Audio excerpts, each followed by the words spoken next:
You're listening to the WrestleHavoc podcast on YouTube, where we discuss everything in and outside of the squared circle. We talk all that goes on in the realm of WWE and AEW every week. And now, here's your host, the one that will give you a reality check on pro wrestling, Flamin' Ricky Duraeus. This is the WrestleHavoc podcast.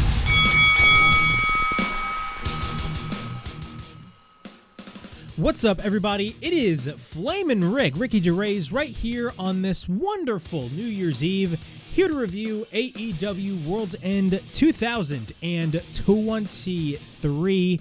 Of course, right now it is Sunday, December 31st, 2023. It is actually 2:27 in the morning from when I'm actually recording this video, but I'm here to review AEW Worlds End 2023, coming to us from the Nassau Coliseum in Long Island.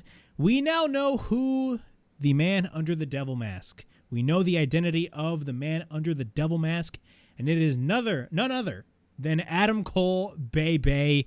Adam Cole is the devil turning on his best friend, Maxwell Jacob Friedman, who, by the way, is no longer the AEW champion. Yes, MJF's AEW title reign is over, and Samoa Joe, yes, the Samoan submission machine, Samoa Joe finally got his flowers, and he is your new AEW World Champion. Wow. Now, I know a lot of people are, having mixed thoughts about how the devil was revealed. And honestly, I could understand some of the arguments, because if you really think about it, it could have been done a little bit better. I mean, the match between Samoa Joe and MJF I thought was pretty decent. Was it the best match ever? No, but it could have been the way that they did the whole angle, it could have been done a little bit better. But I think with what they had, I think they knocked it out of the park, me personally. And if you really think about it, who else was there that needed to be the devil? I mean, let's be real here. It was not going to be Jack Perry. I know a lot of people wanted Jack Perry, or not really wanted. A lot of people did not want Jack Perry to be the devil. And if Jack Perry ended up being revealed as the devil, everybody would have honestly, just hijacked this show. They would have hijacked this show, and it would have been just bad PR in AEW from a creative standpoint. But nonetheless, Adam Cole is revealed as the devil. MJF is no longer the AEW World Champion. Samoa Joe is the new champion, which honestly I am very happy about. If there was anybody that could have easily taken the AEW World Championship away from MJF, it is, of course, Samoa Joe. And now, since MJF is a babyface, of course, he right now is currently injured, and he's going to be out for a little bit. With this whole devil thing with Adam Cole and his whole entourage running around roughshod all over AEW, it gives time to build for the story with MJF coming back and getting his retaliation against Adam Cole, whenever that will be. Of course, MJF has an injured shoulder, and we're going to be talking about MJF and his future right here on the show. It's been a while. Yes, I've been gone since Survivor Series. That was my last video where I talked about the return of CM Punk to World Wrestling Entertainment. And since then, man, Punk has wrestled 2 matches at house shows. One, of course, at Madison Square Garden this past week. And tonight, actually, at this, and the same night as this World's End show, WWE actually had a house show at the Kia Forum, and CM Punk wrestled his second match. I believe both matches were against Dominic Mysterio. And WWE is going to be having a big week this coming week, of course, the first week of 2024, where they have the Day 1 Raw, they have NXT New Year's Evil, as well as the New Year's Revolution episode of SmackDown. So it's going to be a real big week for WWE opening 2024. As far as AEW, of course, AEW is actually going to be coming to my home state of New Jersey, and I am actually going to go to that event, so I'm definitely excited about that. I was actually contemplating whether or not I should actually go to the show, because let's be realistic here. When it comes to the ticket sales to the weekly television for AEW, they haven't been so good. They have slightly improved a little bit because they've been doing more marketing, but let's be real here. AEW right now is in a weird state when it comes to a perception standpoint and when it comes to a creative standpoint. They're not really where they need to be. Even though Tony Khan may say otherwise, they're not really where they need to be, to say the least. But I ended up getting my tickets. I will be going to the AEW show at the Prudential Center, so I'm excited about that. But the real question that you probably all have watching this whole review play out is, where the hell have I been? I've been busy with school. Yes, I have a life. I am a college student. And really, honestly, wrestling, for me, with all the toxicity going on the social media realm of professional wrestling, I try to distance myself away from it. And really, I needed to just take some time off from wrestling a little bit. I have been watching most of the shows. I've been watching the AEW shows. I have been watching a little bit of the WWE shows. Really, you can catch up with all the WWE stuff with their PLEs. So I really know what is going on. But I just needed to take a little bit of break from making videos and really just just watching wrestling in general, because really the wrestling community is just mad toxic. And I just really wanted to go outside and go out into the world, just explore other things. But nonetheless, I am coming back to this channel, and one of my biggest goals for 2024 is to grow this thing. I really want to grow this thing. WrestleHavoc is no longer just a podcast for me. I want this to be a brand. And with your support, I really want this brand to grow, and I really want to reach, hopefully, those heights in 2024. So expect a lot more consistency when it comes to my content, and not just podcasting. I'm also going to be expanding in the content rope. I'm going to be doing a daily show where I'm not actually going to be talking in this setting. I'm actually going to be talking about stuff right in front of a camera, standing up. So it's going to be a different format, as well as I'm going to be doing audio content, and I'm going to push forward with more of the shorts and the TikToks. I really want to push forward as the WrestleHavoc brand grows. I really want to push this brand to be something unique, and I really want to have a lot of variety when it comes to the content that I put out. So, yeah, I've been planning a lot of what I want to do for this whole brand, this WrestleHavoc thing that I'm working on.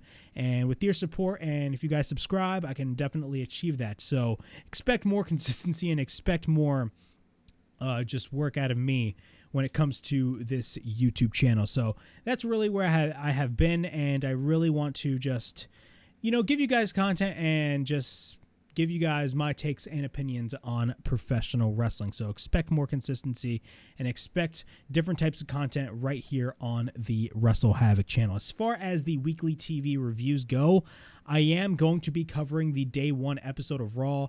I will be covering Dynamite. I am going to be at the show, so I'm probably going to be doing a Dynamite review on the Thursday, as well as I'm going to be doing a SmackDown review. Now, I am going to be starting the semester later on in the month of January, and that's where usually things start to get a little bit hectic, so I really got to work around my schedule.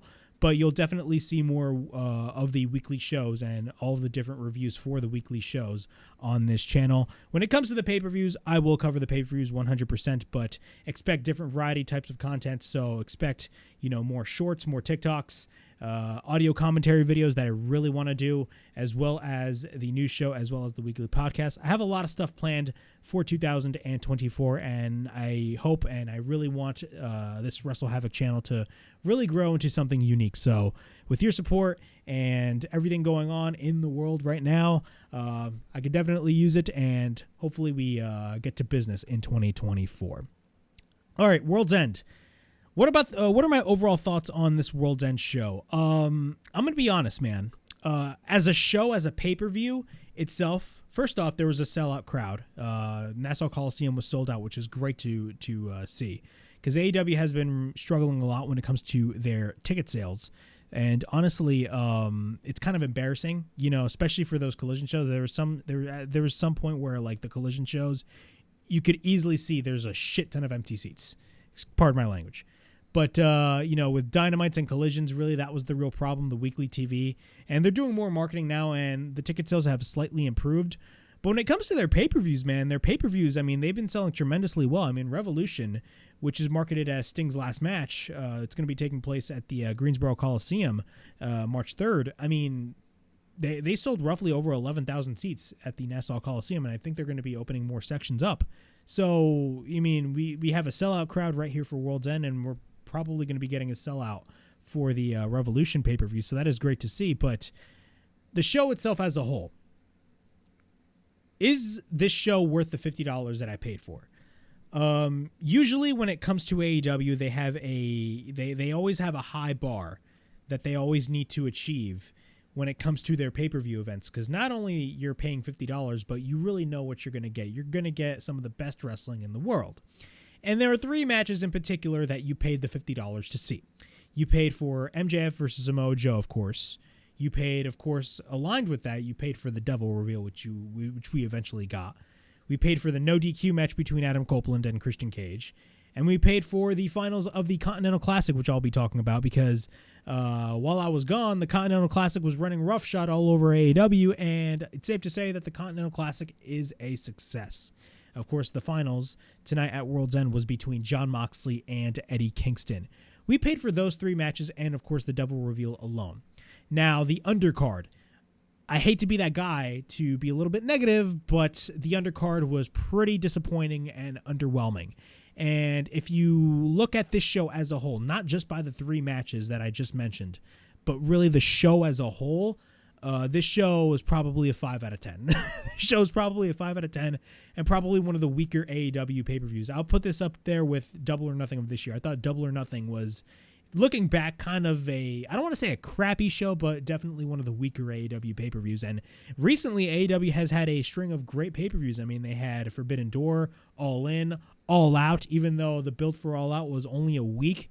All Out ended up being probably their best pay-per-views all year, and Wrestle Dream and Full Gear. They had a string of phenomenal pay-per-views, and when it comes to this World's End show, I hate to be that guy to say it, but it was kind of a disappointing show from an undercard standpoint. Now, from the top 3 matches that I just mentioned that are all over this layout, they were great, but again, I'm judging the show by the entirety of it, not just by 3 matches. So we're going to be talking about this whole show. Again, I would rank it roughly around a 5 out of 10. Is it worth the $50 at the end of the day? For these 3 matches, yes, they are definitely worth the $50. But if you're talking about from the entirety of the show, I don't think it was definitely worth the $50, to be quite honest with you. The crowd, there were some portions of the show where the crowd in Long Island was kind of dead, especially for the matches that you really didn't care about, because keep in mind, a lot of the matches on the undercard were announced last minute, and that is a problem that AEW has and runs into all the frickin' time. They've been building three matches for World's End throughout the last 2 months, which was Samoa Joe and MJF, Christian Cage, and Adam Copeland, and, of course, the entire Continental Classic tournament. But everything else was kind of thrown together and made official this week, which is a problem, which I hate that AEW does. Like, they would have like 4 matches on the card, and then within the week before the actual pay-per-view, they'd have like 12 to 13 matches. That is insane, and that is freaking overkill. And I thought this show kind of ran a little bit too long. That's just my opinion, though. So, yeah, but nonetheless, I thought this show was It was an show from top to bottom. But, again, the last 3 matches delivered 110%. But let's go over this whole World's End pay-per-view. We're going to start with the All-Star 8-man tag team match, as we have the Blue League of the Continental Classic taking on the Gold League of the Continental Classic. Basically, all of the losers. Brody King, Jay Lethal, Roosh, and Switchblade Jay White take on Bryan Danielson, Claudio Castagnoli, Daniel Garcia, and Mark Briscoe. Out of all of the matches on the undercard, this was probably the best match on the undercard, in my opinion. I thought this match was a fantastic opener, and every man in this match showcased their strengths. And what I mean by that is, Brody King, guys like Brody King and Daniel Garcia, they had a face-off. Guys that wrestled each other, because think about this. The guys in their respective leagues in the Continental Classic, they all wrestled against each other since it was a round-robin tournament. And there was always a story behind each one of those wrestlers. For example, Daniel Garcia didn't win a single match until last week on Collision, where he basically defeated Brody King. I believe it was via rope. It was a great match, but Daniel Garcia really wanted to get that win. Bryan Danielson was this close to basically getting the win over Eddie Kingston, but of course he called Eddie Kingston a bum, and he got that receipt, and Eddie Kingston got the win. Eddie Kingston's story alone was a great story to tell when it comes to the Continental Classic. Everybody had their own, uniqueness in the Continental Classic, and the guys that interacted against one another during this match definitely, made total sense. So I really enjoyed this match, and honestly, it was a great all-star 8-man tag team match. Funny note, Bryan Danielson, of course, when Daniel Garcia makes his entrance, he always does the dance. Daniel Garcia is starting to become one of the more over acts in AEW, and I love his pairing with Daddy Magic. Of course, they've been together since the Jericho Appreciation Society days, but nonetheless, I think Daddy Magic is great at what he does when it comes to a promo and really being in a managerial role for a guy like Daniel Garcia. So Daniel Garcia tries to do his dance while he's making his entrance, but Bryan Danielson, being the dick that he is, interrupts Daniel Garcia, and Nigel McGuinness on commentary is just priceless. If you guys don't know, Nigel McGuinness on commentary constantly shits on Bryan Danielson. But basically, we're going to be starting off going through this match. Rush and Claudio face off. Both men push one another.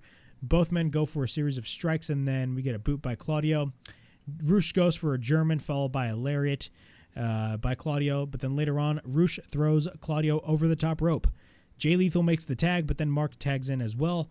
We get a hip toss and a drop kick by Lethal, followed by a right hand by Mark Briscoe. After that, he follows up with the drop kick off the top. We basically what happens after that is both men exchange chops. We get basically all of the chop exchanges continue. Jay White makes the tag. Danielson makes the tag, and he actually smiles once Jay White tags in. Danielson smiles looking at Jay White, and the crowd does the yes chants. Danielson tries to go for the label lock, but then Jay White gets his foot on the rope. We then get a shoulder tackle by Jay White, and then we get a series of chops by Jay on Danielson, followed by the running knee into the corner by Danielson, but then Danielson retaliates with chops and kicks onto the chest of Switchblade Jay White. Danielson goes to the top. He hits the head scissors on the top on Jay White, and then he goes for the repeated yes kicks. Then, right when he sets up the last kick, Daniel Garcia steals the spotlight, of course, in retaliation from Bryan Danielson when Daniel Garcia was making his entrance. Daniel Garcia tags himself in right before Danielson goes for the last kick.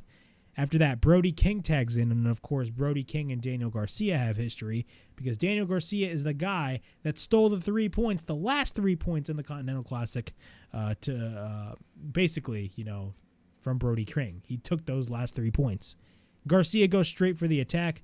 Garcia tries to fight him out, but then runs into a boss man slam by Brody King. Then he takes everybody out in the Blue League. And then Brody gets his gets in the face of Daddy Magic, who is on commentary, which I love the fact that Daddy Magic is on commentary. He spits in his face, and he calls Daddy Magic a bitch. After that, we get a bunch of Daddy Magic chants. At this point, Rush is the legal man. He chops Garcia, followed by a back elbow. At this point, Rush mocks Garcia doing his dance. He chops Garcia into the corner. Jay Lethal makes the tag, and then at this point, Garcia's nose is bleeding. At this point, the Gold League is in control. Jay White is the legal man. Later on in the match, Mark goes for an elbow drop on Rush on the floor. We get a fisherman's bomb on Jay White. Jay White later throws Mark to the outside, and what happens is basically just everybody's beating the shit out of one another. And actually, something that was actually very interesting was the feed of the pay-per-view actually went out. So once it came back on, Claudio ends up spinning Brody King around the ring. Danielson then ends up going for a drop kick on Brody King. We get a cover and a kick out. We get a cover, and Jay White interferes. White then gets sent to the barricade, but then Garcia and Jay Lethal are both the legal man. Lethal goes for the lethal combination on Garcia, and then he applies the figure 4. Now, this moment, these last few moments of the match really made this match what it was because everybody got to showcase their skills, and I'll tell you why. So Jay Lethal, 2 J's in this match. Jay Lethal applies the figure 4. Then after that, out of nowhere, Mark Briscoe off the top hits the froggy bow. Then Rush comes in, and then he gets thrown by Rush. Danielson comes in and then ends up hitting the Busaiko knee on Rush. After that, Jay White comes in, hits the Blade Runner on Danielson. Then we get the pump-up uppercut by Claudio on Jay White. Then Brody King comes in with the discus lariat. Garcia then is behind, of course, Brody King. And what happens is he ends up going for the Saito suplex, picking up Brody King, and then Lethal ends up coming in, but then Garcia ends up countering the Lethal injection, with Garcia going for the roll-up and Garcia getting the pinfall victory, which ends up having the Blue League to win this all-star 8-man tag team match. Overall thoughts on this opening match? Great opening match, to say the least. I very much enjoyed this match for what it was.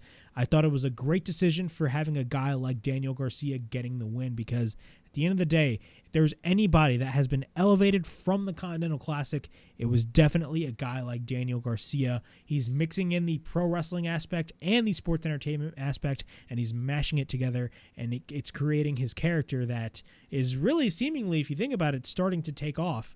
And the whole dance of Daniel Garcia is really becoming more and more and more popular by the weeks. So honestly, this is a great decision. The Blue League wins, and Garcia ends up getting the pinfall victory. So congratulations to Daniel Garcia, and it was a great opening match, to say the least. In our next match, we have a match that honestly I never gave a single crap about, and I hate saying that because I like both men. But really, if you think about it, this is one of the more weaker matches on the entire card. I'm talking about Miro versus Andrade El Idolo. Now, there are a lot of circumstances as it regards to Andrade El Idolo, mainly because of the fact that Andrade El Idolo, his contract with AEW is about to be up. And actually, I believe it's already up. Andrade El Idolo is set to become a free agent, and he's finishing up with AEW. So really, a lot of people were just talking about the status of Andrade El Idolo and where he is going to go. According to Fightful Select, it appears that Andrade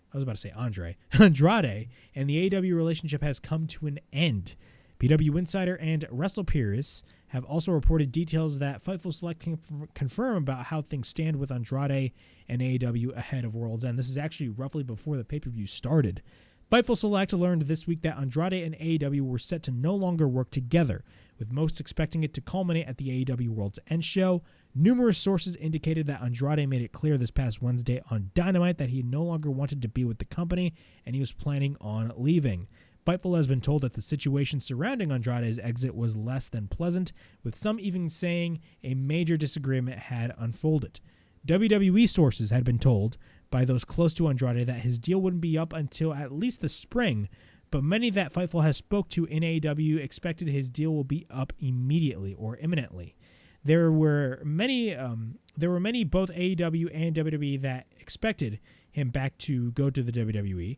Fightful was able to learn of internal chatter about a potential return at WWE's Day 1 Raw episode this coming Monday, which Triple H also teased.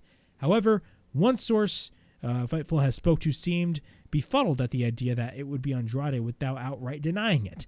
It's unlikely that they would confirm such thing considering Andrade is still with AEW. So, yeah, from what it looks like, Andrade is on his way out. And honestly, I'm not shocked. I'm be honest. I'm not shocked that Andrade is on his way out, because let's be realistic here. You know, what has AEW done with Andrade? Aside from just the great matches that he has had, especially during these last 2 months in the Continental Classic. He really hasn't done anything. You know, Andrade, let's be brutally honest with ourselves. Andrade, and really it's not just Andrade. It's also guys like, you know, Malachi Black, guys like Keith Lee that just seem directionless. There is no direction whatsoever when it comes to these guys. And when it comes to Andrade, he knows that right now in the WWE, not only WWE is hot right now, but the guy that really pushed him to the moon in NXT is running things.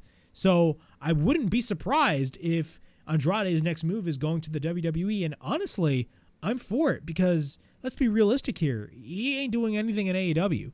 And I don't want to say they fumbled the bag on Andrade, but I mean, they did fumble the bag. And it was even worse when he got into that fight with Sammy Guevara last year. It was just worse. Like, I feel like that was the final nail in the coffin when it came to his relationship with AEW, that whole Sammy Guevara incident. That's just my opinion, but nonetheless, I mean, I'm not shocked. You know, Andrade, let's be realistic, deserves better, and I think he will get that respect when he goes to WWE, or if he goes to the WWE, but most likely, let's be honest with ourselves, he's going to be going, and he's on his way to World Wrestling Entertainment, so I am not shocked. So we had this match, Miro versus Andrade El Idolo. We knew, let's be realistic here, when a wrestler's contract is up with a promotion, they lose on the way out. We knew Andrade was going to lose this match. Miro goes straight for the attack. Of course, the storyline is that Andrade El Idolo is partnered with CJ Perry, and CJ Perry, of course, the former Lana, is Miro's wife. Andrade still hasn't gotten his jacket off. Miro gets taken to the floor. Andrade runs into a right hand by Miro, but then we get a takedown by Andrade. He tries to go for the figure four, but then Miro pulls him away. Andrade goes for the boot, but then Miro throws Andrade across the ring. Miro screams at CJ, "Is this what you wanted?" And then CJ screams back. Basically, CJ Perry is screaming back in the worst way possible, man. I completely forgot how annoying her screams were. Let's just say that. Miro at this point is in control. Miro drives his boot onto the head of Andrade, but then he suplexes him, but Andrade lands on his feet. He ends up fighting off Miro, but then Miro catches him and plants him to the mat. Miro then throws Andrade to the top of the announce table, and then Miro gets taken across the announce table. Andrade sends Miro to the announce table lid head first, and then Miro gets sent to the steel steps. Andrade goes to the top, but then Miro comes in, but then both men exchange strikes. Miro goes to the second rope, and then he goes for the superplex off the top. We get a series of chops by Andrade, followed by right overhand chops by Miro. Andrade runs into a right hand, but then Andrade gets taken to the apron, but then Miro gets caught into a dragon screw. Andrade goes back to the top. He hits a crossbody. Then he hits a running flying elbow. Miro retreats to the outside, but then Andrade goes to the second rope. He hits the moonsault on the outside, but then Andrade sends Miro to the steel steps. Andrade and CJ Perry end up hugging it out, and he sends Miro into the ring. Andrade goes to the top, and then we get the moonsault miss, and then he lands on his feet, and then he goes for the other moonsault. And Andrade's special, let's say that. Charlotte does that as well in her matches. We get a cover and a kick out. Andrade runs into a pump kick, and then we get a cover and another kick out. Miro goes for the game over submission, but then Miro's on the apron. Andrade goes for the dragon screw, and then we get a running back elbow by Andrade, but then we get a cover and a near fall. Andrade goes for the figure four, and then he transitions for the figure eight, but Miro turns it around, so the pain is reverted from Miro to Andrade. After that, CJ Perry attacks Andrade without the referee looking. Miro then is behind Andrade, and then we get the pump kick by Miro, and then we get a cover and a kick out. He applies the game over. Andrade taps out. Miro gets the win. Oh, and by the way, I believe Andrade turned the figure four back around before CJ Perry attacked Andrade, but that's pretty much unimportant to say the least. Overall, what are my thoughts on this match? This match was pretty boring. I mean, the crowd throughout the majority of this whole match was pretty much dead. I mean, nobody gave a single crap about this whole match, considering the circumstances of everything. Everybody knew Andrade was on his way out. The 9,000 to 10,000 people that were at the Nassau Coliseum, everybody knew that Andrade was basically on his way out of the company. So we all expected Andrade to lose this match, and CJ Perry pretty much aligning herself technically with Miro. It's not official yet, but I mean, it's pretty much confirming that CJ Perry has turned on Andrade, and most likely in the future that Miro and CJ Perry will one day reunite. But nonetheless, the match got a little bit better later on, but again, overall as a match, it was probably one of the weaker matches. And Andrade, he was showcased well enough when he's on his way out. Usually, guys tend to, or promoters, tend to kind of bury a guy when he's on his way out. But when it comes to Andrade, even though he lost, he still looked great, even though the match wasn't the best. So yeah, that's my thoughts on this whole Andrade and Miro match. Andrade is on his way out and most likely headed back to the WWE. Our next match, Timeless. I wish I could, have this whole, video camera, everything all in black and white. Timeless. Toni Storm, the current AEW Women's World Champion. Chin up, tits out, and watch for the shoe, or watch for the pen. She faced off against Riho for the AEW Women's World Championship. Oh, ghastly. What are my thoughts on this match? All right, I'm going to stop my British accent right over there. I just love doing my Toni Storm impression. But nonetheless, what are my thoughts on this match? This match was pretty fine. I don't know why, but there was a lot of people that had hopes that Mercedes was going to show up after this match, which is funny to me. I mean, Mercedes right now is the hottest free agent in all of wrestling, because now Will Ospreay is signed to AEW, and he's going to start with AEW in February. But when it comes to Mercedes, talks between WWE and Mercedes actually have fallen, according to Fightful.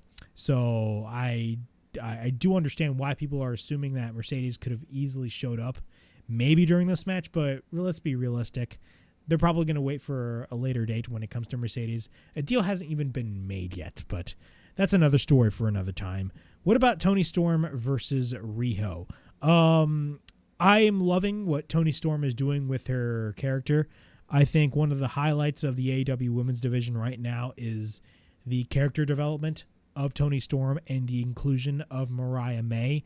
Now, I know Mariah May has had history in Stardom, and a lot of fans in the internet love her work in Stardom. I haven't watched. I've only seen clips, and she's pretty good. But I will say this. I love the way that they're, incorporating Mariah May because it plays into a bigger story. And at the end of the day, since, Mariah May is portrayed as the super fan of timeless Toni Storm, basically, she wants to kind of take the fame away, and she wants to go after that women's championship. But that is just months away. It's not even, the now. So that is a long-term story to tell, but we're not even in her in-ring debut yet. And she's going to be making her in-ring debut this coming Wednesday on Dynamite. As far as this match with Riho, it was a pretty decent match, not the best match. It was what it was, and nothing really special. The crowd, was not really that invested in this match either. The crowd was pretty much dead, to say the least. Both lock up. Riho goes for repeated right hands. Riho gets caught by Toni Storm. She ends up hitting a body slam. We get a cover into near fall when Riho bridges out, and then we get the drop kick by Riho, followed by a second drop kick, and then following with a running knee, followed by a running bulldog, and then we get a cover and an immediate kick out. We then get the high kick by Riho. At this point, Toni is on the outside. Luther, who is basically the butler for Toni Storm, blocks Toni Storm. Riho ends up hitting the crossbody on Luther, but then Luther actually holds on to her, gives Riho to Toni Storm, and Toni Storm ends up slamming Riho to the floor. And if there's anything that I can say about the in-ring work of Toni Storm when it comes to this new character is that she loves doing body slams. She loves doing body slams, which is hilarious to say the least. But we get a cover into near fall. Storm is in control. We get the inside cradle by Storm, followed by a back elbow. We get a cover again and a kick out.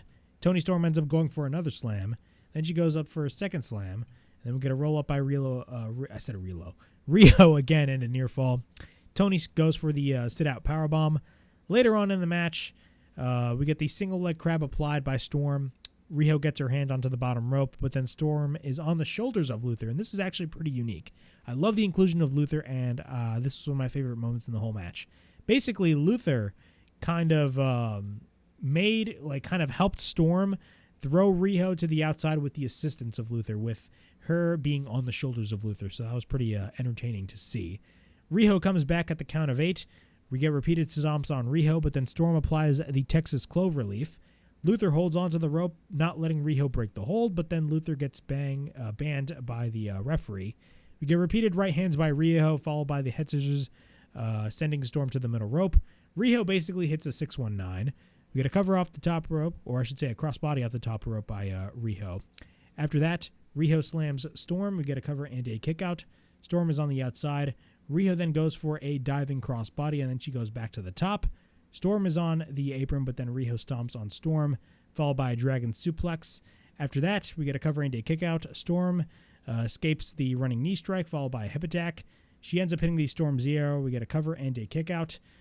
Riho then goes for the roll through. Near fall, knee strike. We get a cover again by Riho, and Toni gets her hands onto the bottom rope. Riho goes to the top, and then Storm drags her down hard. After that, Riho gets on the back of Toni Storm, and basically Storm hits somewhat of a DDT. It was very, I don't want to say sloppy, but it was very weird looking. I haven't seen anything like it. But she basically, Riho was on the back of Toni Storm, but Toni Storm managed to hit a DDT off of that. It was very weird looking. We get a cover, and Toni Storm gets the 1-2-3 and retains the AEW Women's World Championship. Timeless Toni Storm. She's about to throw a shoe at you. She wins and retains the AEW Women's World Championship. I do not see Toni Storm losing that title anytime soon. After that, Mariah May comes in, and she has a bucket full of rose petals, and she's putting it all over the ring in celebration of her retaining her Women's World Championship, and she's not going to be losing that title anytime soon. Moving on from Timeless Toni Storm, it was an alright match. Some people are saying, the in-ring work for the character. I believe Ibu of Wrestle Purists said this exact thing, and I 100% agree. From an in-ring standpoint, mixing it in with her character, I feel like, Toni Storm still needs to work on that. We all know Toni Storm is a great in-ring performer, but when it comes to, really finding the balance between in-ring performance and her character, she really needs to get the work in, the in-ring work that fits the character, if that makes sense. So shout out to Ibu of Wrestle Purist. He brought up a very, very, very good point on Twitter. Moving on, though. We get a backstage interview with Dante Martin of Top Flight. Talks about how things have been going good for him, but good isn't enough. He wants everything to be great, and he wants to be a champion. And he got the pin on Orange Cassidy on Rampage, and he challenges Orange Cassidy for the International Championship on Dynamite, in which Orange Cassidy comes in and he makes it official. So we're going to be getting Dante Martin versus Orange Cassidy for the International Championship. You know what's crazy? The International Championship, remember how late last year and early this year, everybody was talking about how the TNT Championship fell from grace and it was no longer what it used to be? And people, including myself, were talking about how the international title is basically the real mid-card championship in AEW. I'm going to be brutally honest right now. The tables have turned, and it's actually the other way around now. The TNT Championship has now risen back to its former glory with Christian Cage holding the belt, and the work that Christian Cage has been doing has been nothing but perfect. And the International Championship has been relegated to Rampage, and it's basically a nothing belt at this point. That's the unfortunate truth. And now with the Continental Championship being a thing now, and Eddie Kingston holding the Triple Crown, that is going to be more. That's going to have more importance right now than the International Championship. So let's be realistic here. The International Championship at this point means nothing. Swerve Strickland takes on Dustin Rhodes. Number one, originally this match was supposed to be Swerve Strickland versus Keith Lee, but due to injury, Keith Lee is not cleared to compete. So instead, we had Dustin Rhodes be his replacement, which, of course, Dustin Rhodes was somebody that Swerve Strickland feuded with earlier this year. First off, hopefully Keith Lee comes back in full strength, and hopefully he can recover from the injury. But before the injury, I was questioning the fact as to why we were going to get a Keith Lee versus Swerve Strickland match this late in the year. The reason why I say that is because Swerve Strickland is just coming off of the Continental Classic, and he was one of the NBPs. I can't speak. Oh my God, it's been a while. He was one of the NVPs of the entire Continental Classic tournament, right? And honestly, it's safe to say that in 2024, Swerve Strickland is on the road to becoming the AEW World Champion. Swerve is going to be that big. He could easily carry this company either as a top heel or as a top babyface, and I guarantee you Swerve Strickland will be the AEW World Champion in 2024. But, and this is a major but, after the tournament, of course, he lost the finals. I would have much rather had a Swerve Strickland versus Eddie Kingston match with Eddie Kingston winning, but that is just me. Maybe they have bigger plans for Swerve Strickland. That is why they didn't have him go to the finals. But they booked a match between Keith Lee and Swerve Strickland. Let's be honest with ourselves. The feud was great, but I have one major problem. And that major problem is the fact that the feud between Swerve Strickland and Keith Lee has no heat behind it. It has no heat behind it because you waited this long to book a match between Swerve Strickland and Keith Lee that we ended up not getting because Keith Lee ended up getting injured, and we're probably going to have to wait even longer for that match, and that match is still going to have no heat behind it because you booked that match last minute. What are we doing here? They should have booked that match months ago.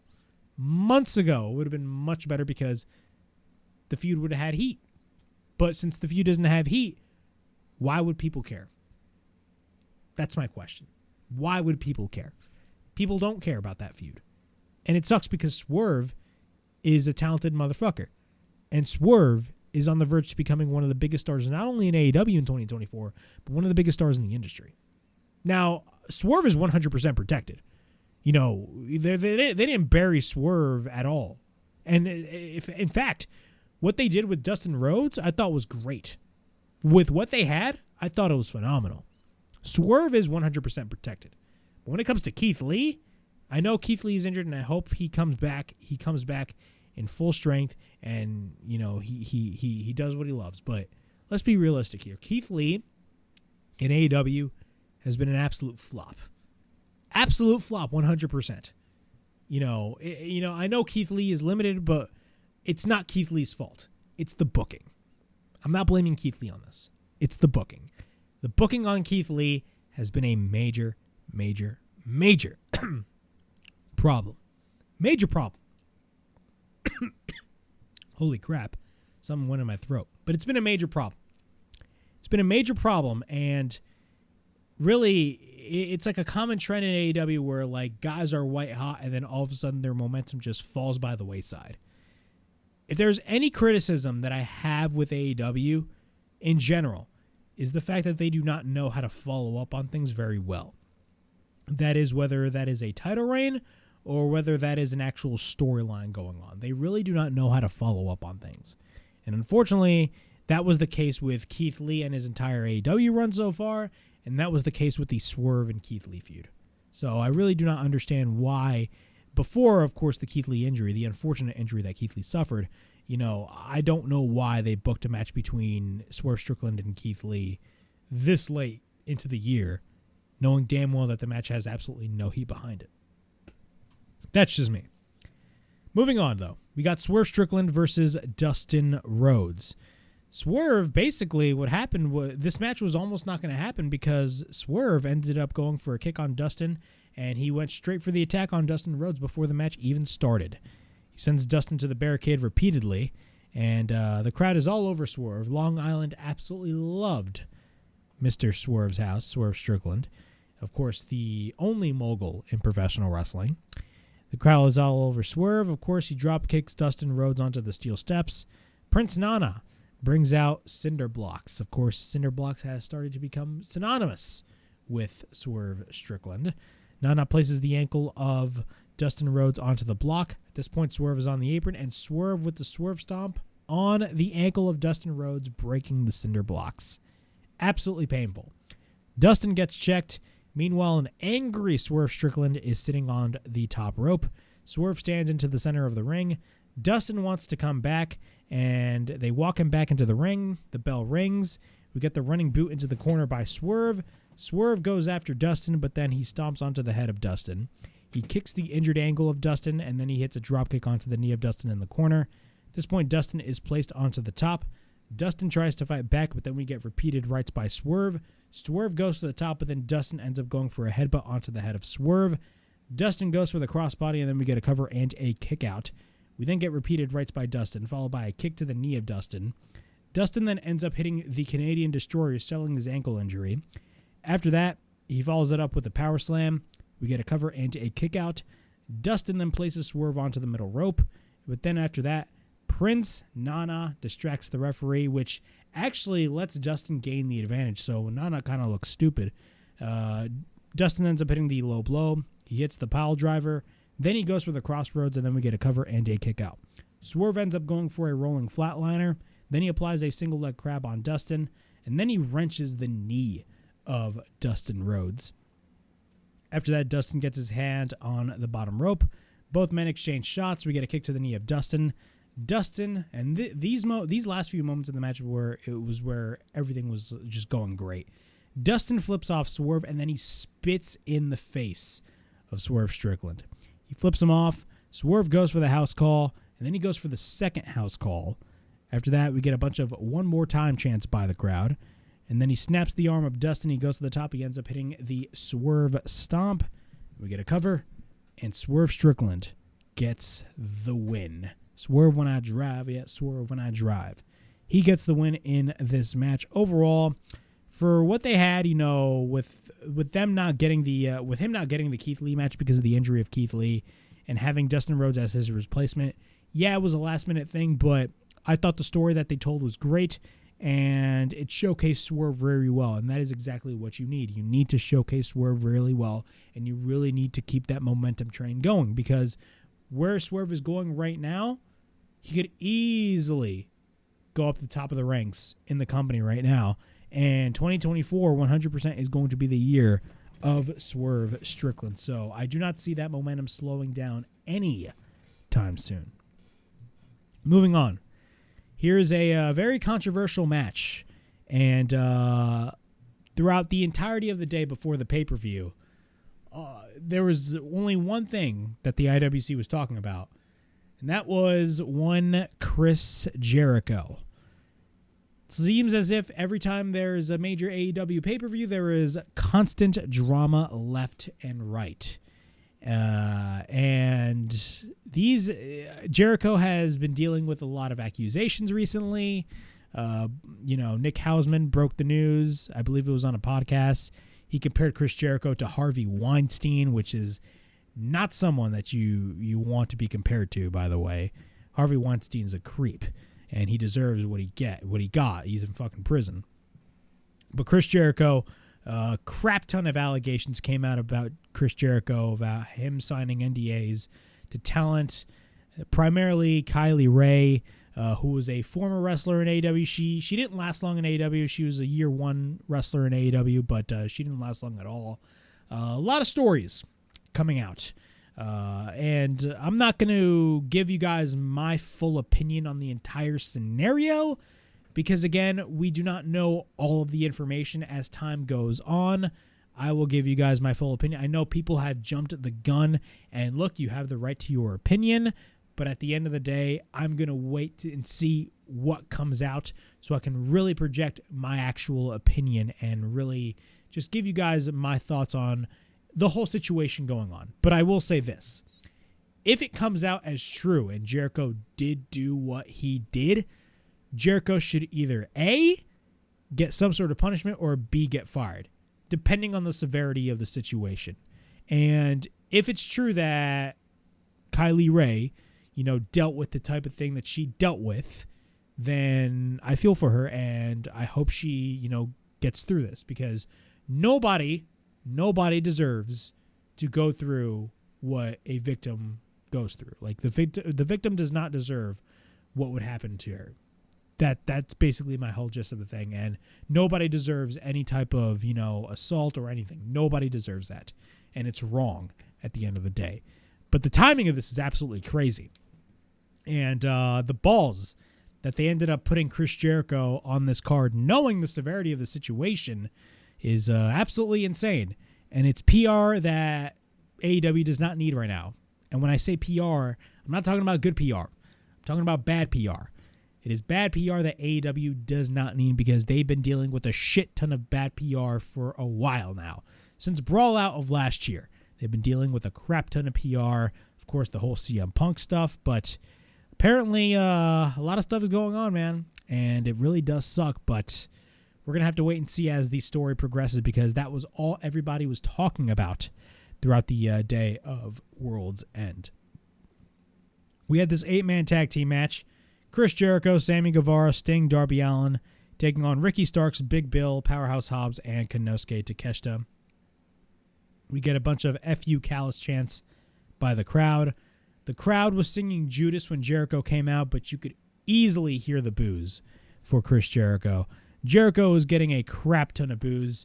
Apparently, Darby Allin, and you could see it when he made his entrance, he said piece of shit. He was screaming, "You piece of shit." We do not know if that was geared towards Jericho. Who knows? But I don't know, man. You had Ricky Starks throughout this during this match flip off Jericho, and he had a pretty pissed off look on his face. Not a lot of people are happy with Chris Jericho. A bunch of NDAs involved. And the crowd in Long Island did not like Chris Jericho either. Takeshita and Sammy start the match. Takeshita drives Sammy into the corner. We get a chop by Sammy, followed by a headbutt. We get an enziguri by Sammy, followed by a crossbody on the top. We get a cover and an immediate near fall. Jericho tags in, loud boos for Chris Jericho. We get the double team by the Sex Gods. They do their pose. Once again, loud boos every time. And this is basically the biggest takeaway that I could really give you guys for this whole match.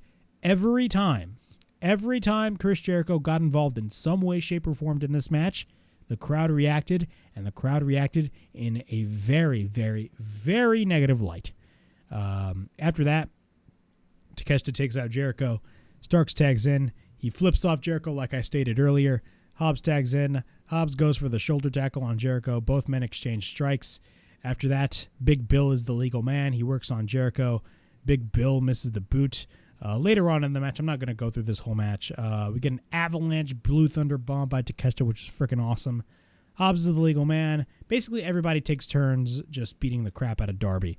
Hobbs and Bill swing around Darby and throw him across the ring. Starks is the legal man. He misses, that being Ricky Starks. He tried to go for the Stinger Splash, but he missed.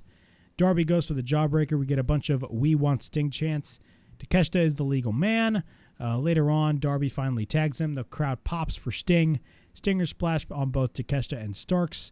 Jericho comes in. We get a bunch of loud boos by the crowd. After that, he works on Hobbs. Then we get the double Stinger Splashes by both Jericho and Sting. The crowd was cheering for Sting while the crowd was booing at Jericho for obvious reasons. Then the heel big man regain control. Starks tags in. We get a bunch of body shots on Sting by Starks. Sting plants Starks down. We get a tornado DDT countered by Sammy. Or actually, no, we get a rolling cutter counter by Starks. But then Starks tried to go for the tornado DDT that was countered by Sammy. Sammy goes for the cutter. We get a cover and a near fall. Bill picks up Sammy, but then Big Bill ends up hitting the Boss Man Slam.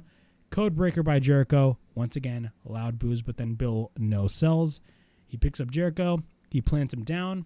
And then Bill goes for repeated right hands. Jericho goes for a boot. And then we get a drop kick by Jericho onto the second rope. Then after that, we get the Hobbs ends up going for the spine buster on Jericho, which leads to get a big pop by the crowd. He then picks up Jericho. He hits the world's most dangerous slam. But then Darby comes in. He hits the coffin splash on Jericho, landing on Hobbs. Darby goes for the Scorpion Death Drop. Later on in the match, basically, Sammy's in the ring. Or actually, we get a tope by Darby. Sammy's in the ring. He runs into a spear. We get a cover and a kick out. Sammy counters the Rochambeau into a thrust kick. He picks up Starks. He hits the GTH. Sammy goes to the top. He ends up hitting a shooting star. We get a cover, and Sammy, Darby, Sting, and Jericho end up getting the win. And we get a standing ovation for Sting since this is Sting's last match in New York, since this is Sting's retirement tour. Overall, pretty crappy match to say the least. I didn't enjoy this match whatsoever. The crowd is more invested in booing Jericho than this whole match, so it really goes to show you how bad the severity of the situation is. And social media is quite the platform, to say the least. Again, we do not know, guilty until proven innocent, but it ain't looking good for Jericho.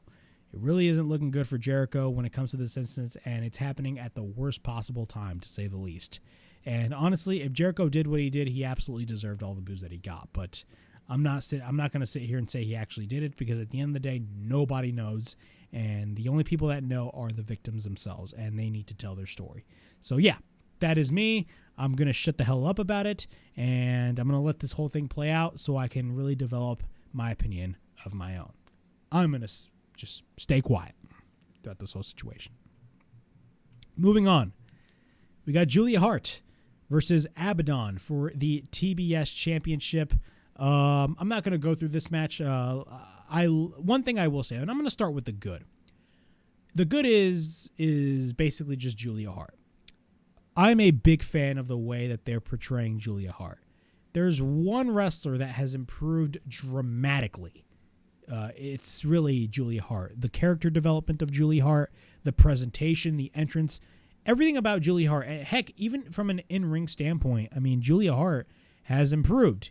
You know, she's still a little iffy in some areas, but she has improved from all the different aspects of being a pro wrestler, which I absolutely appreciate. Her entrance alone, her theme alone, is off the charts. Now, when it comes to this whole match, this match sucked. It was balls. This match was absolutely horrible. Keep in mind, this is a house rules match. And biting is apparently legal in the match, which I do not know why. Abadon is a spooky character. But this match sucked. Everything about it, it was boring. I'm not the biggest Abadon fan. I don't know what fans see in Abadon, but it ain't it for me. And I mean that with the utmost respect. Abadon sucks. Okay? Abadon sucks. This whole feud sucks. Everything about this match was garbage. Okay? Everything about this match was garbage. And even the crowd did not give a single damn.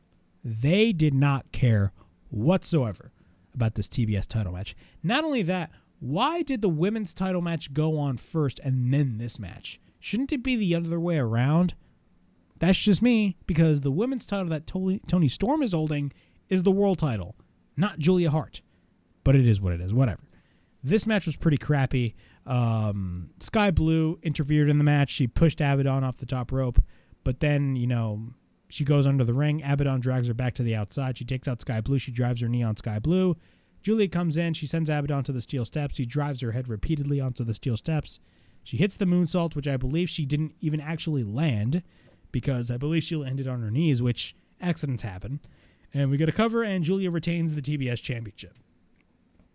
That's all I got to say about that whole match. This match was pretty crap. I did not like this match whatsoever. It was pretty crappy. Moving on. Christian Cage. Yes, Christian Cage. Your father's dead. Christian Cage takes on Adam Copeland in a no DQ match for the TNT Championship. This match was awesome. I loved this match. I loved the callbacks. The story behind it, the callbacks, everything about this match was everything that it needed to be. In my opinion, I felt like this match was kind of a tribute to the WrestleMania 22 match between Mick Foley and Edge. And I say that because, number one, Edge is wearing the exact same attire that he wore at WrestleMania 22, which, hats off to him, man. It's probably one of my favorite. I believe he only wore that attire twice. He wore that attire at WrestleMania 22, and he also wore that attire at ECW One Night Stand. So I'm glad that he's wearing it for World's End. But also, the callbacks to Edge's career in this match really made this match what it was. And honestly, this match saved the entire show from being a complete crap show, or a complete shit show, to say the least. This match and the other two matches saved this whole show. But I loved this match. I know a lot of people did not like the booking in the end with, of course, Luchasaurus, a.k.a. Killswitch, which is the name that Christian Cage gave Luchasaurus, where Luchasaurus on the 0 Hour won the Battle Royal, and he was granted a contract for the TNT Championship anytime, anywhere, and then they did all this whole thing with Christian Cage taking the contract and pinning Edge and doing the whole thing. But honestly, I loved the way that they did that, because if you think about it, Christian Cage is doing exactly what Edge would have done in his prime. And that's what a lot of people do not understand. Yes, is the booking a little bit iffy? I agree. But again, it's pro wrestling. It's Edge, for God's sakes. And you can tell these guys were enjoying themselves when they were working in this match. Holy crap, I talked a lot. It's damn near an hour. Edge goes straight for the attack on Christian Cage on the stage. He sends him to the barricade. Edge drinks a fan's beard, which I said beard. Beer, which was basically a Heineken, or a Heineken. I don't even know how to pronounce that. Then he bumps him onto the lid of the announce table. Nigel McGuinness is talking shit, and Edge screams, "Shut up, Nigel."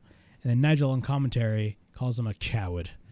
Then we get a bunch of TLC chants by the crowd. Edge, and I'm calling Adam Copeland by Edge, by the way, because I just prefer saying the name Edge. Cage then retreats to the outside. Cage is in control, but then Edge retaliates, sending Edge over the steel steps, knees first. Edge then tries to stomp Cage head on to the steel steps, but then Edge escapes. Then Cage escapes to the crowd. The fight breaks out in the crowd, and then Nick Wayne comes in, but then Edge takes him out. Edge then goes to the top of the 104 section in the arena and ends up hitting a high crossbody, which is freaking awesome to see. After that, the fight breaks back into the ringside area. He runs into the barricade and he takes out Christian Cage. We get a bunch of "You still got it" chants. Once we're back into the ring, Edge hits repeated right hands on Cage onto the middle rope. He sets up the spear, but then Cage ducks and Edge runs shoulder first to the ring post. After that, Cage takes the head of Edge onto the steel steps, and he stomps on his injured neck. After that, he sends Edge back into the ring. We get a cover and a kick out. At this point, Edge is busted open. After that, Cage brings out a kendo stick from under the ring, and he basically hits him with the kendo stick repeatedly, and he ends up choking Edge. He tries to stab Edge on the throat with the kendo stick, but then we get a cover and a kick out. Nick Wayne then gives his father, Christian Cage, a chair, and then Cage basically places the chair onto the back of Edge, and then he sits on the chair applying a Boston Crab, which was a great visual to see. Copeland then gets himself up, but then Cage continues to be in control. Nick Wayne then grabs a metal rod, and of course that metal rod is synonymous with Edge because of course he would apply a crossface and he would apply the metal rod into the mouth of his opponents, and he tried to do the same thing here. He applies the crossface, then he applies the rod in his mouth, but what happens is Edge grabs a ladder and he smiles. The crowd goes absolutely crazy. He sets up the ladder onto the middle rope, but then he drives Cage face first onto the ladder. And then Cage hits Edge with the kendo stick. And then Cage ends up hitting the inverted DDT. Cage goes to the top of the ladder, but then Edge climbs the ladder as well. Edge tries to superplex him, but then Cage fights him. And then Cage ends up going for a sunset flip powerbomb. We get a cover and a near fall, but then Cage, then along with Nick Wayne, takes out both tables. Cage picks up Edge. We get a bunch of "We Want Fire" chants. Edge tries to spear Cage, but then Nick Wayne pulls his father out of harm's way. Edge hits Cage with the chair. Edge hits Cage repeatedly with the chair, and then he ends up hitting the execution or the impale or whatever the hell you want to call it. We get a bunch of "This is awesome" chants, and then Nigel is saying, "You're trying to cripple a man." Edge then tries to hit the concerto, but then Nick Wayne comes in. He retreats. Cage ends up going for the low blow using the chair. After that, and it's no DQ, so he could easily do it. It's 100% legal. We get a cover and a kick out. The table is sent up. After that, Cage sets up the spear, but then Edge escapes. He throws the chair twice on Christian Cage's face, and that looked absolutely brutal. Then he spears Cage through the table. Then what happens is Nick Wayne's mom, Shayna Wayne, drags the referee to the outside. And then Edge stares at Shayna. Then Nick Wayne takes out Edge with the TNT title belt from behind. And then he hits Wayne's World on the floor. At this point, both men are in the ring. Cage goes for the kill switch, but then we get a cover and a kick out. Then Cage and Nick Wayne have lighter fluid, and they spray the table. And we get a bunch of, or I should say, Cage says, "Go fuck yourself." Edge hits the spear on Cage in the ring. Nick Wayne comes in, but then gets taken out. The fire goes out. So Edge, what he has to do is he has to add more fluid and more fire on that table. Of course, shades of WrestleMania 22. What happens after that is he basically powerbombs Nick through the flaming table, but what happened was the table didn't even break, and I believe Nick Wayne landed on his back damn near on the floor. What happened after that? We get a low blow by Edge, or I should say by Edge, I believe, on Christian. Or no, Cage on Edge, and then he ends up hitting the kill switch. We get a cover. Actually, no, yeah. Edge goes for the low blow on Cage. He hits the kill switch, and we get a cover, and Edge wins the TNT Championship. So he's your new TNT champion. One-time TNT champion, but not for long. And as predicted, Luchasaurus, a.k.a. Killswitch, comes in, and he signs the contract, and he wants to give it to the referee. But Christian Cage, after losing his title, was smart because, of course, Christian Cage is a manipulative son of a bitch. And what happens is he wants Killswitch to give him the contract so he could sign it. And what happens is Cage signs the contract. The match is officially set. Cage goes for the spear. What happens? Cover 1, 2, 3. Cage wins back the TNT Championship, and Cage is still technically your TNT champion, then, now, and forever. Overall thoughts on this match. This match saved this show. 100%. This match saved this show from being a potential disaster, and the other two matches did the same thing as well. But this match saved this show from being a potential disaster. I loved the callbacks from the attire, from the table spot, even though it wasn't really successful, the whole table spot, they still called back to that, which was great. I know a lot of people are upset about Christian Cage winning back the TNT Championship the way that he did, but people need to understand Christian Cage is a heel, and that is something a heel would do. And when it comes to a storyline perspective, it makes sense considering the fact that basically what Christian Cage is doing is not too different of what Edge from a couple of years ago would have done. So honestly, this story makes total sense, and I would assume we're probably going to be getting a third match out of both Christian Cage and Edge. Now, eventually this is most likely going to be leading towards an Edge and Christian tag team reunion, but we do not know when that is going to take place, considering they need to get the third match out of the way. And a lot of people are speculating that third match could either possibly be at Revolution, or they could wait all the way to Wembley for that match to happen. We're going to have to wait and see, but it was a great match nonetheless. I enjoyed the no DQ aspect of it. Edge, at his age, should not be doing the stuff that he does, but, bro, you can tell Edge is just having a blast doing all of this stuff because he is working with his best friend. So, congratulations, but at the same time, not congratulations to Edge because he lost that title in less than 2 minutes. Moving on, the last two matches on the card. We got the finals of the Continental Classic. Of course, this is a battle for the Triple Crown, not only for the AEW Continental Championship, but also for the Ring of Honor World and the New Japan Strong Openweight Championship. Overall thoughts on this match. This match was off the frickin' charts. I loved this match. Everything about this match was great. Bryan Danielson was on commentary. And, guys like Daddy Magic, guys like Bryan Danielson, guys like Jon Moxley are very unique when they are on commentary. And Bryan Danielson is no different because Bryan Danielson, at the end of the day, is a student in the game. He knows every technical move that there is. At least I hope I do. And the way Bryan Danielson explains everything is just very, he has an attention to detail. He has an attention to detail, and he just knows what he's talking about whenever he's talking about any particular submission move, any particular type of technical move in the ring going on. So I absolutely loved that aspect of Bryan Danielson talking on commentary.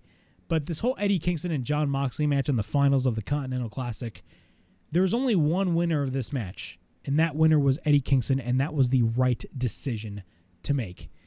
If there's anybody, and I talked about the same thing about Daniel Garcia, if there's anybody that was showcased very well in the Continental Classic, it is 100% Eddie Kingston, because Eddie Kingston was in a similar situation with Daniel Garcia, because every single match that Eddie Kingston was in, it was basically a fight for survival, because he was the one putting his two titles up for grabs. And if he ended up being mathematically eliminated from this round-robin tournament, it would have been over for Eddie Kingston. And Eddie Kingston, throughout the first few matches of the Continental Classic, was losing a lot of his matches, but then later on started to pick up more and more and more steam in the match, which led to him defeating Bryan Danielson for the first time in his career on Dynamite this past Wednesday, which was great to see. But overall, Eddie Kingston won the Triple Crown, and he is your Continental Classic winner. And overall, it was a great match. Let's go through the match real quick. Both men face off. We get a bunch of technical grappling by both men in the beginning. We get an arm drag by Edge, followed by the head scissors by Moxley. After that, we get the takedown, followed by a kick onto the back of Kingston by Moxley. We get a series of chop exchanges by both men. In this portion of the match, I absolutely loved. Kingston no-sells the shoulder tackle.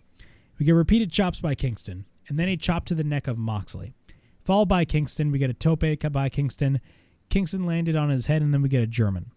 Kingston is selling his head because, of course, when he hit the tope, he hit his head onto the barricade. Moxley's in control. Mox ends up hitting the paradigm shift on Kingston on the floor. We get a bunch of kicks to the chest of Kingston. Kingston then counters and fights back. After that, we get repeated chops by Kingston, but then Moxley targets the eyes of Kingston, and he goes for the pile driver, and we get a cover and a kick out. After that, Moxley applies the STF. Eddie then bites the hand of Moxley. Both men exchange chops. Eddie then goes for a loud-ass chop, dropping Moxley on one knee. That was crazy, and they really sold that fact. Both men go head-to-head. We get a bunch of chop exchanges. Moxley flips off Kingston. The chop exchanges continue. Kingston retaliates on Moxley by flipping him off, and then the chop exchanges continue once again. Then Kingston ends up going for the Exploder Suplex. After that, Mox drops on one knee. Eddie Kingston ends up going for the Hurricane, the spinning back fist. Moxley is down. We get repeated chops into the corner, and then we get Eddie Kingston just screaming, "You want 100%, motherfucker?" And then Kingston just continues to go straight for the attack, goes for the repeated chops in each corner on Moxley. After that, he ends up hitting the DDT. Moxley then comes back with the cutter. Kingston is up. Kingston then ends up going for the Hurricane. After that, Moxley comes back with the Lariat. We then get a Northern Light bomb by Kingston, but then Kingston applies the Bulldog choke on Moxley. And once again, on commentary, Bryan Danielson just went in depth on the Bulldog choke and just how, Jon Moxley reversed it. But what happened was basically Kingston applies the Bulldog choke. Kingston drives repeated elbows on Moxley. Moxley rolls through and applies the Bulldog choke on Kingston. Kingston almost fades. Kingston makes it to the bottom rope, but then Moxley flips off the crowd. Then Kingston ends up going for the Hurricane. We get a cover by Kingston and a kick out. We get the Northern Lights bomb by Kingston. We get a cover and another kick out, but then Eddie ends up going for repeated knee strikes. Then Moxley comes back with a lariat. Both men go head to head. Both men exchange strikes, but then both men headbutt one another. Both men slap one another. Moxley chokes Kingston. Kingston ends up going for the Hurricane, and we get a cover. 1, 2, 3, and Eddie Kingston wins the Continental Classic, and Eddie Kingston is your Triple Crown winner, having won the AEW Continental Championship and holding, of course, both the Ring of Honor World and New Japan Strong Openweight Championships. Overall thoughts on this match. I thought this match was everything that it needed to be. Let's be realistic here. The Continental Classic. The beauty of the Continental Classic and really what made the Continental Classic unique was the fact that, when it comes to the television, it really served a purpose, and there was a sense of importance when you watched both Dynamite and Collision because there were stakes involved in all of the matches. And when there's stakes involved in all of the matches, then that garners investment in the viewer of watching more of what you do. And that was the beauty of the whole Continental Classic. And for a guy like Eddie Kingston to really be the head and now winning the Triple Crown, honestly, Eddie Kingston is now winning more hearts from more fans. Everybody loved Eddie Kingston when he first came in, right? Everybody did. And everybody was always questioning, whether or not, they'd put the rocket strap on Eddie Kingston. But really what this Continental Classic did and really telling the story and the comeback story of Eddie Kingston, I thought it was absolutely phenomenal, and it made Eddie Kingston even more popular and more valuable and really had more of a connection with the audience. So this whole thing with Eddie Kingston winning the Triple Crown is absolutely phenomenal, man. Eddie Kingston, if there's one thing that I could always say about Eddie Kingston is, yeah, he is good in the ring, but he's also good on the microphone. And when you're good on the microphone, you can sell anything. And Eddie Kingston is the guy that can sell anything to you. It can be the worst thing ever, and Eddie Kingston can sell it to you. And with Eddie Kingston winning the Continental Classic, honestly, I'm 100% down with that because he was, if you really think about it, with this match with Moxley does not need to win the Triple Crown. Kingston was really the one that needed to win the Triple Crown because if you really want to establish the Continental Classic, you needed a guy that could really give you that establishment, and Eddie Kingston is that establishment, if that makes any sense. But those are my thoughts. Eddie Kingston is the new Continental Champion. Where do we go from here? We have no idea, but I do believe Eddie Kingston will be treated fairly well as the champion, and he is going to do phenomenal things as the months go by, and he's going to be defending his Triple Crown all over the place. So I'm definitely excited to see what the future holds for Eddie Kingston. Congratulations to the new winner of the very first AEW Continental Classic, Eddie Kingston. Moving on with our main event, MJF, the AEW World Champion, defends his title against the Samoan submission machine, the king of television, Samoa Joe. Overall thoughts on the match itself. We all know MJF is coming in injured. It's pretty obvious. MJF is coming in injured with an injured shoulder, and it was pretty much safe to say that Samoa Joe was going to beat MJF for the AEW World Championship. And now, since MJF is now a babyface, and he's going to be a babyface for the foreseeable future, the perfect guy to beat MJF was definitely Samoa Joe. Samoa Joe is one of the best. And if there is any signing that has benefited AEW in the long run, it's not only guys like Christian Cage because of the work that he's doing now, but it's also a guy like Samoa Joe. Samoa Joe has had a renaissance and has had a resurgence ever since signing with AEW last year. And now this man is at the top of the company, and he is now the world champion. Think about this. The last time he has held a world championship, and I'm excluding NXT.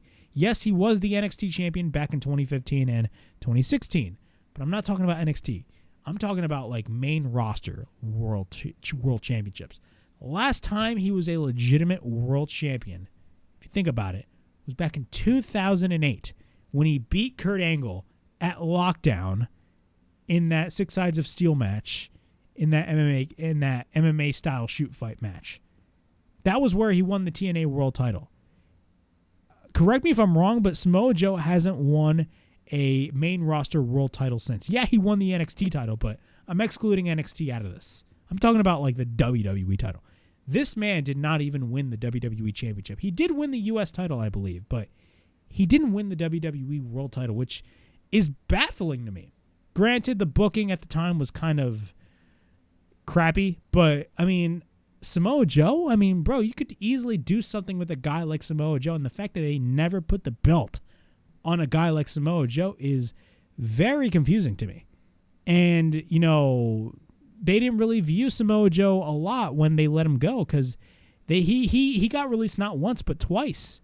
He won the NXT title from Karrion Kross at the final takeover, and basically they had him vacate that title. They were saying it was because of injury, but in reality, they vacated that title because not only that, they thought he was too old, but also because of the fact that they were rebranding NXT Black and Gold into NXT 2.0.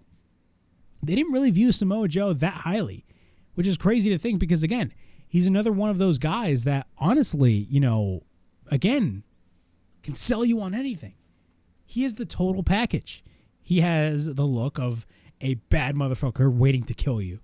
Hence why there's a bunch of chants saying Joe is going to kill you. And he has the mic skills, man. Bro, this guy can talk. He's one of the best in the game when it comes to talking on the microphone. And honestly, Samoa Joe, him winning the AEW World title tonight at World's End, I'm not mad about it.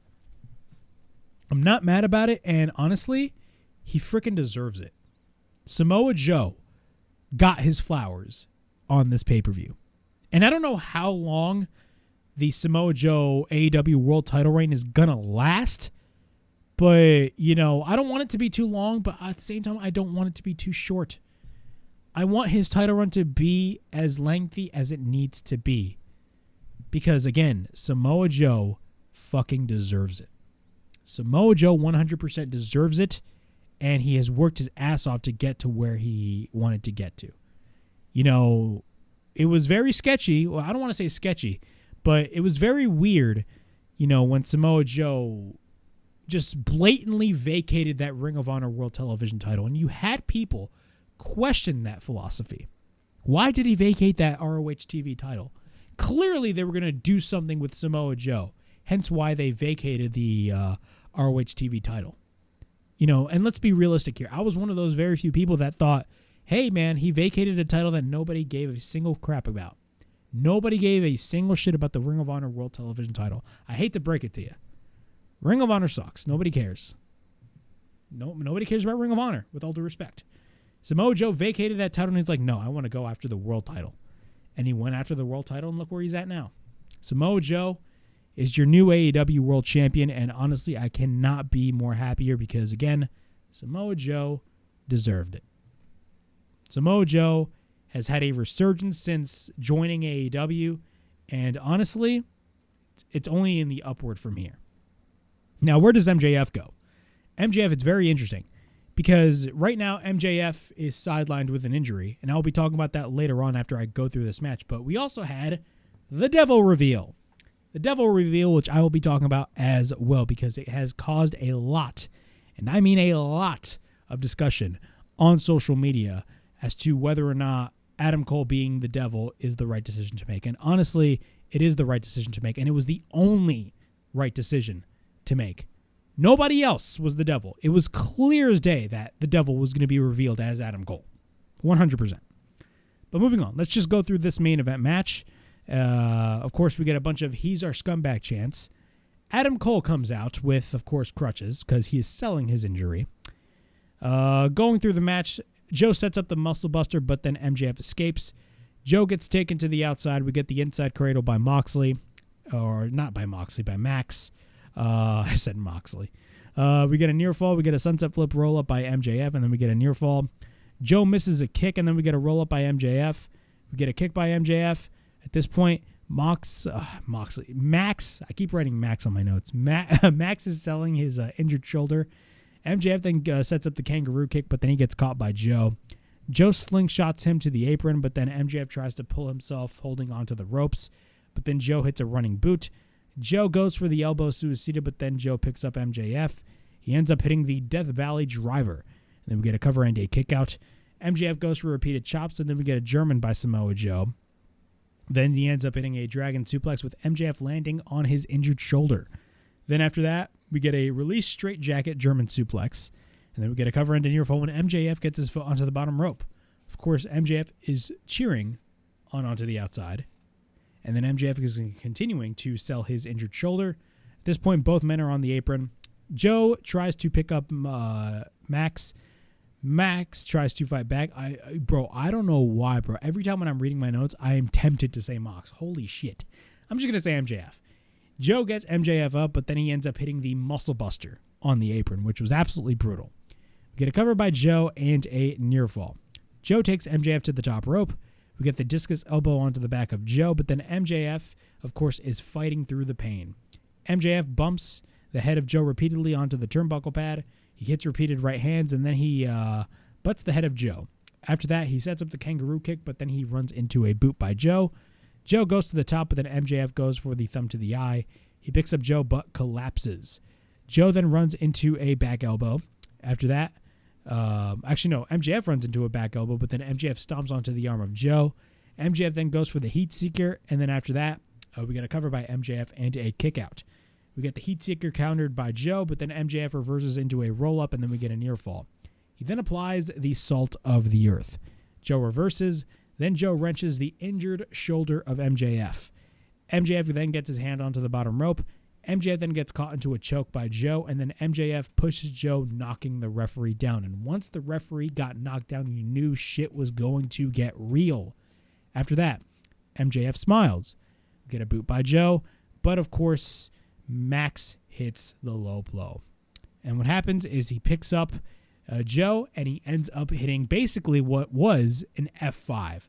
MJF ended up hitting an F5 on Samoa Joe. That is funny. MJF goes for the cover, but the referee isn't up. He finally gets up, he goes for the count, and what happens is Joe kicks out. And what happens is after that, MJF asks Adam Cole, who was on the outside, for the Dynamite Diamond ring. He's like, oh my God, I can't find it, but Cole finally finds the ring. MJF then gets caught into the choke, but then MJF rolls him up.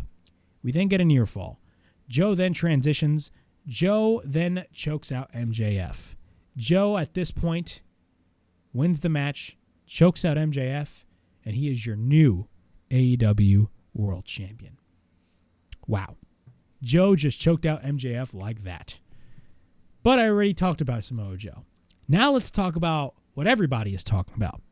And that is, of course, the devil reveal of Adam Cole. I talked about Samoa Joe. And I put over Samoa Joe, and he's going to be a great champion. But what about the devil reveal? Devil reveal. Let's go through it first. So what happens is after the match, Adam Cole goes to MJF, tries to cheer him up after, of course, MJF having this long title reign since Full Gear of last year. Over a year, he was the AEW World Champion, and he lost to Samoa Joe. Adam Cole tries to cheer up MJF, talking about how he was a great champion, all that stuff.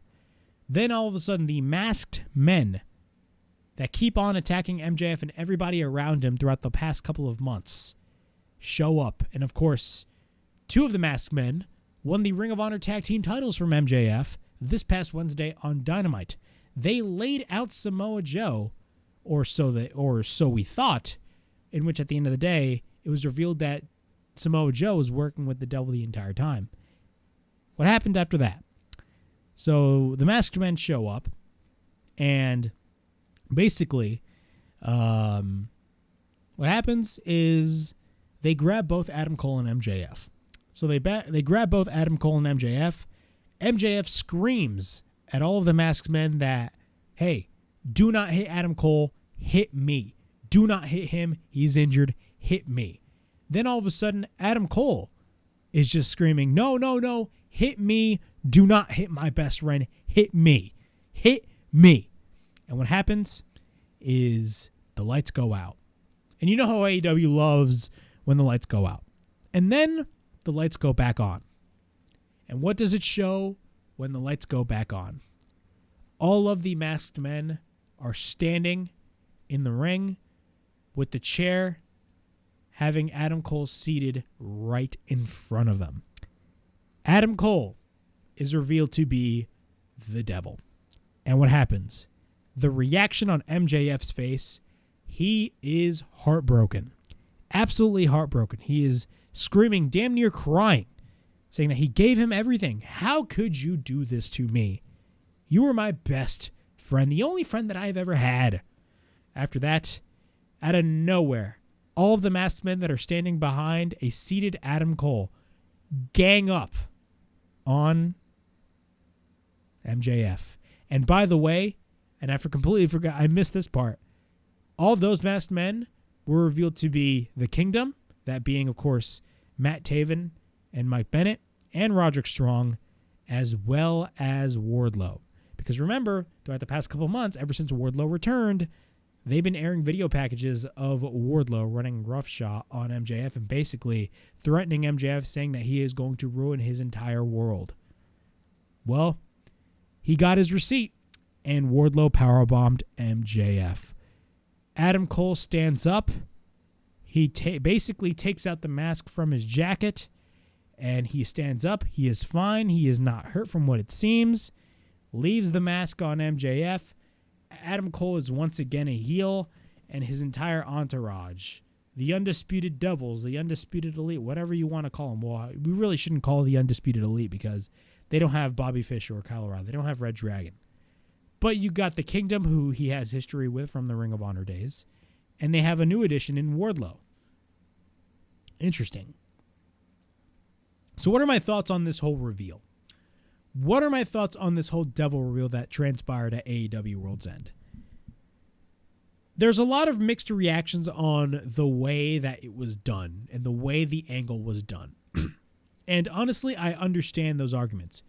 Could there have been a better way of them doing this whole entire angle? Because they have been building this angle for months at this point. The whole Adam Cole and MJF storyline started, I believe, in the month of June, or probably going as early as May, I believe. I got to go back and check, but this storyline started in the beginning of the summer of 2023, and it has now escalated to Adam Cole being the devil. Could they have done it a little bit better? Absolutely.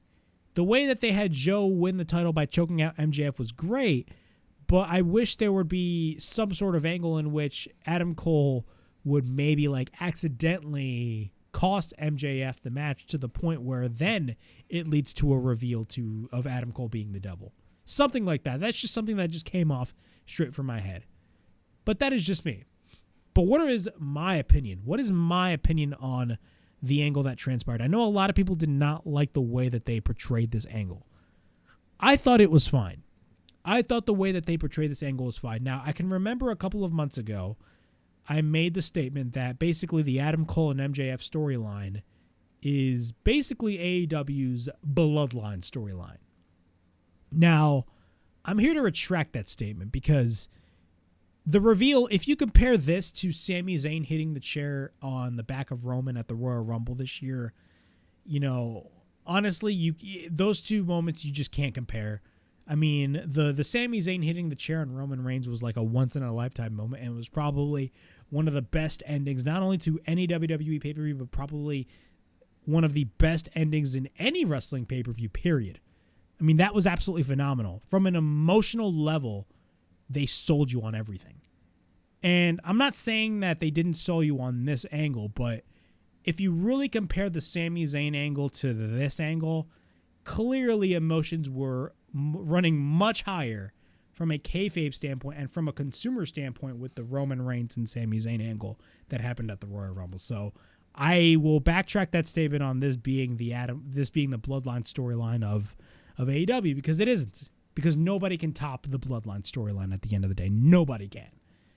But I will say, when Adam Cole got injured, I do believe it kind of messed up the story. Once Adam Cole got injured, then, you know, it was kind of game over for this whole storyline. So they needed to do something with the whole devil mask and all that stuff, which I totally understand. But I am totally fine with the way that they revealed everybody and the way that they revealed Adam Cole. I thought it was fine. Could it have been done better? Absolutely, but I thought it was fine. Now the members. We have Adam Cole as the leader. We have the Kingdom, Mike Bennett and Matt Taven, and Roderick Strong, and Wardlow. Interesting. And honestly, those were the right members for this whole group. Now, the bigger question is how are we going to follow up with this whole group? What is Adam Cole going to say on Wednesday on Dynamite? Is he injured? Is he not injured? Last I heard, the injury was really bad, and he's going to be out for a long time. How is that going to work? But also, we also need to put in our minds that there's a greater story to be told at the end of the day as well. We know MJF is going to be out for a while. He's going to be out resting, getting better from his injury because, of course, he has a shoulder injury. And he's expected to have time off.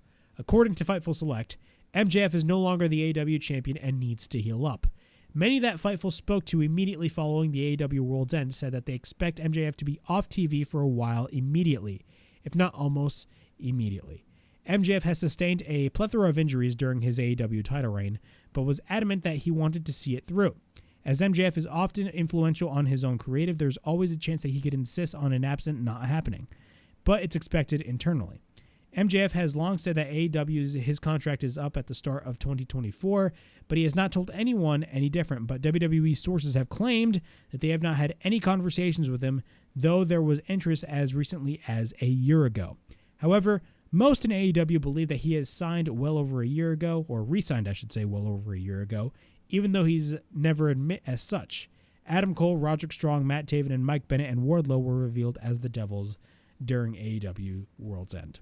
So MJF is going to be taking an amount of time off, and he clearly re-signed a deal with the company. He's going to be staying with AEW in the long haul. But when it comes to this whole devil thing, there's a much greater story to be told for MJF, because once MJF comes back, he is going to be more of a white-hot babyface than he ever was. You know, everybody loves his heel work, and he's a great asset as a heel. He's a great wrestler as a heel. But his babyface run I thoroughly enjoyed because the fans, ended up getting behind MJF. And once he comes back, he is going to be even more of a white-hot babyface than he has ever been. And it's going to be absolutely insane. And, of course, the first man that he's going to go after is Adam Cole. And most likely, depending on the time frame of his injury, my prediction is that we are going to be getting a rematch between Adam Cole and MJF at Wembley at Allin next year. That is my prediction. But, again, there's a greater story to be told, and the greater story is MJF coming back, getting his retaliation, and basically going after Adam Cole and all of his goons. That is the greater story to be told. And Adam Cole being revealed as the devil was the right decision to make at the end of the day. He was basically the only option. People need to understand, Adam Cole was the only option to be the man revealed as the devil, or to be the man to be revealed as the devil. He was the only option, not Jack Perry. Because if it had been Jack Perry, I guarantee you there would have been a riot. There would have been a riot in Long Island. Adam Cole was the only option because it just made sense. And it made sense for the storyline. And it made sense for the storyline between him and MJF, the storyline that they had been building to since the beginning of the summer. So he was the only option. I thought they did a pretty decent job in the way that they revealed everything. Could it have been done better? Yeah, absolutely. But, I mean, they got the reveal done, and there's a bigger story to be told with MJF. So those are my thoughts on that. But yeah, that was my AEW Worlds End review. Of course, it is right now New Year's Eve, so I want to wish you all a happy New Year's Eve. Of course, there's going to be big changes right here on the WrestleHavoc channel. I'm not only going to be doing stuff on the podcasting front, but I'm also going to be doing stuff when it comes to, adding a different variety of content like audio commentaries, shorts / TikToks, as well as, more news videos and all that stuff. I'm definitely really having the goal in mind to really grow this YouTube channel, not just a podcast, but really grow it as a brand. That is my goal for 2024, and hopefully you guys join me on my journey. So yeah, but that was my World's End review. Overall thoughts on the show. I enjoyed the show for what it was, but was it one of the better AEW pay-per-views? No. At the end of the day, I'm going to give it a 5 out of 10. The majority of the undercard was kind of disappointing in my opinion, and honestly, they should have done a much better job when it comes to the undercard. But the top 3 matches were pretty good, and Adam Cole being revealed as the devil was the right decision to make at the end of the day.